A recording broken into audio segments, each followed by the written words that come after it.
পুরাণকালে সত্যব্রত নামে এক রাজা ছিলেন। তিনি পরম উদার ও ভগবত ভক্ত ছিলেন। একদিন তিনি কীর্তমালা নামে এক নদীতে তর্পণ করছিলেন। সেই সময় অঞ্জলি ভরা জলের মধ্যে একটি ছোট্ট মাছ এসে গেল। মাছটিকে নিজেকে রক্ষা করার জন্য আর্তনাদ করছিল। মাছের সেই আর্তনাদ শুনে রাজা তাকে নিজের কমলুর মধ্যে ভরে নিজের আশ্রমে নিয়ে এলেন।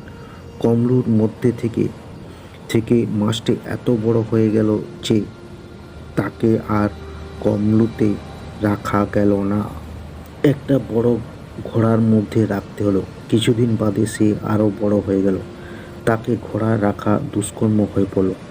এইভাবে মাছটি বাড়তে থাকায় রাজা সত্যব্রত বিব্রত হয়ে তাকে নিয়ে সমুদ্রে ছেড়ে দিতে গেলেন।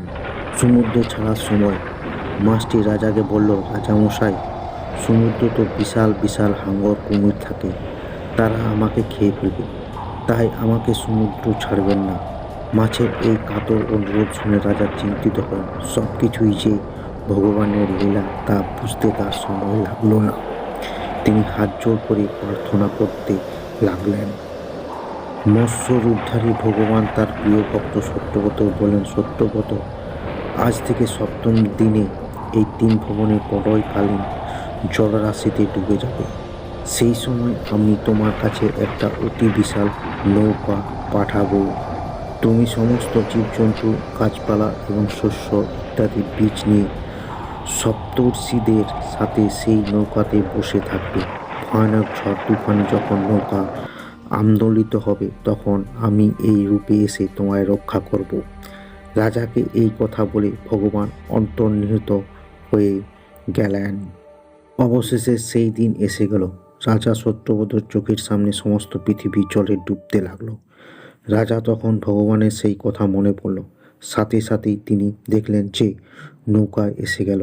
তিনি ভগবানের নির্দেশের মতো সমস্ত জীবজন্তু, গাছপালা ইত্যাদি এবং সপ্তর্ষিদের নিয়ে তৎক্ষণাৎ নৌকাতে চড়ে বসলেন।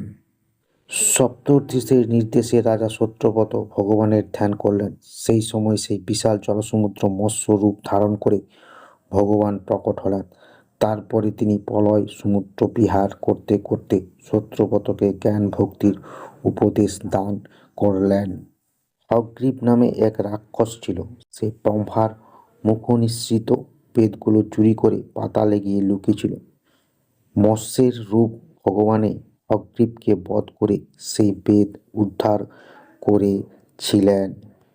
সমগ্র বিশ্বের পরম কারণ মৎস্যরূপীধারী ভগবানকে আমাদের প্রণাম।